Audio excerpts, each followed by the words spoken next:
Nokia that I've got is probably a dinosaur, mashallah, but it does the job.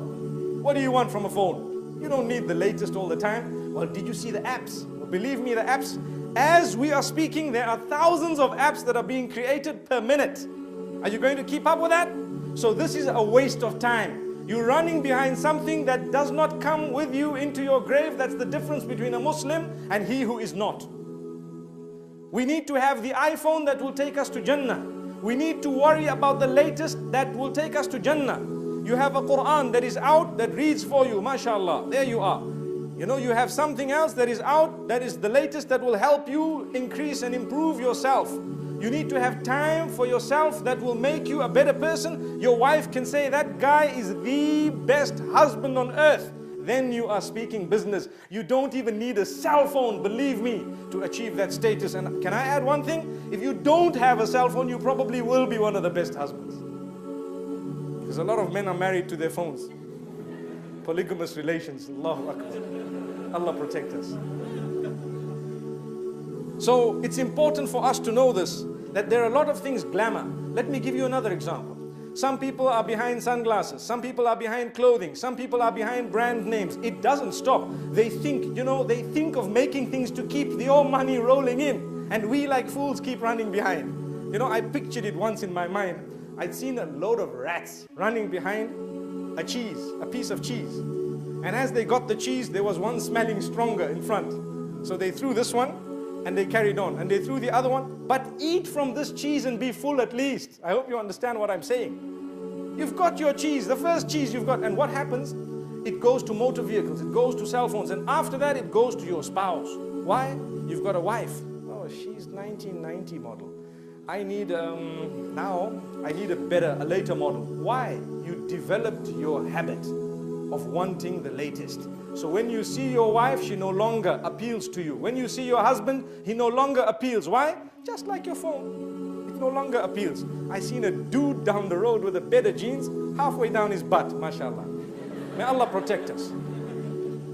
Yes, that's a problem. You enter the masjid and you don't know where to make sujood. Believe me. Why? Because as you're going down, you just got to close your eyes in salah. They say it's makruh. Sometimes it's farad to close your eyes, especially in masjids like this. And that's what we're following. And that is time being wasted. That is time that's definitely taking us into the wrong direction. We need to wake up.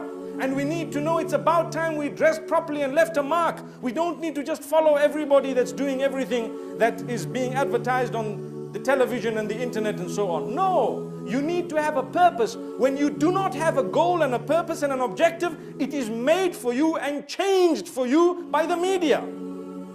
That's a fact. Think of what I've just said. When you do not have your own goals and objectives in life, which are based on Quran and Sunnah, and on who you are and your role that you are meant to play, your objective is made by other people, your friends, your peers, and the media in particular. Every time there is a movie, they come up with a new type of dress code and a new hairstyle, and then you have all these hedgehogs in the classroom. It's a fact.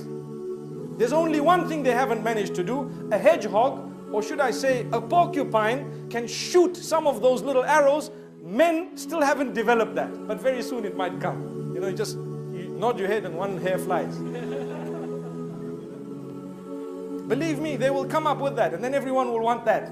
I wonder where the button will be, probably on the nose maybe. Allah safeguard us.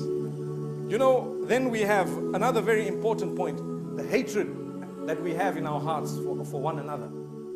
The jealousy, the envy, it's a waste of our time. Life comes once.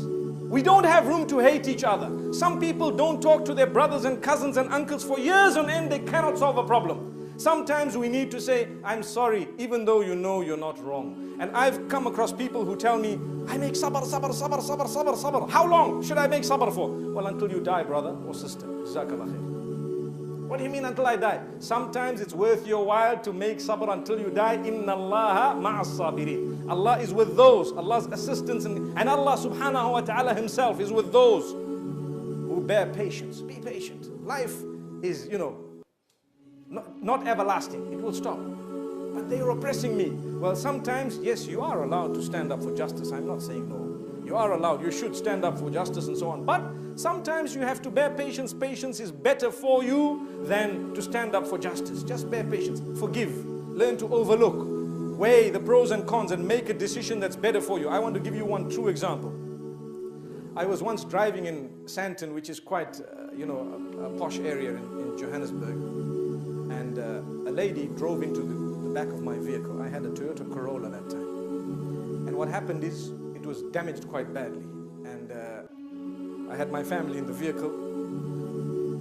The boot was full of stuff, and I had a lecture that I had to deliver about 5 hours later in a town that was about 3 hours away. So I looked at her, I looked at the damage, and I said to myself, this will probably cost me, I think, about 400, 500 quid, British currency. And I looked at this lady, and she says, I'm very, very sorry, and I'm, so on and so forth. And I said, what's the procedure? And she recited it to me as though she makes an accident every day.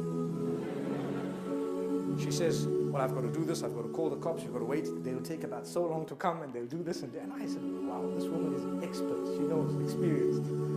I said, I forgive you, ma'am, repair your cars, I repair your vehicle, I repair mine, thank you. She looked, what? As it is when you look at someone like me, like I walked in today, immigration, everybody's giving me dirty looks. What's wrong, So she looks at me, she says, thank you very much. Can I have your phone number?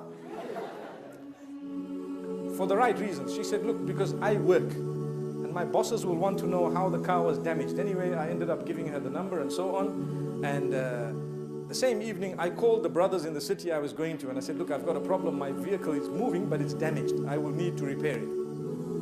So one of the brothers had a huge panel beating place. And look, I was trying to gain time solely for one reason. I didn't mind paying, but I didn't want 1,000 people to be waiting for me and me not pitch up. So I said, rather take this. And look what plan Allah had in place. There was a gentleman, a brother, who had a place for panel beating. I arrived at the time of Asr. He kept his whole team back. They repaired my vehicle and painted it just after Salatul Isha. They redid the whole vehicle and added so many new things in it. The following day after Salatul Fajr, I was meant to leave. He gave my vehicle back, smelling of new paint with so many different extras. Jazakallah khair, brother. How much will that be? He says, complimentary. Allahu Akbar. Now, why I'm saying this is because that is time management and the gift of it from Allah subhanahu wa ta'ala. I know it's my own example, but the reason I'm sharing it with you is to see that sometimes, I was not in the wrong. I could have got my right, but it will take me 4 or 5 hours. I've lost this lecture. I've got so much stress and tension. This is why when we are doing things that are unnecessary, we have a lot of stress, tension in the mind. So remove those things that are unnecessary.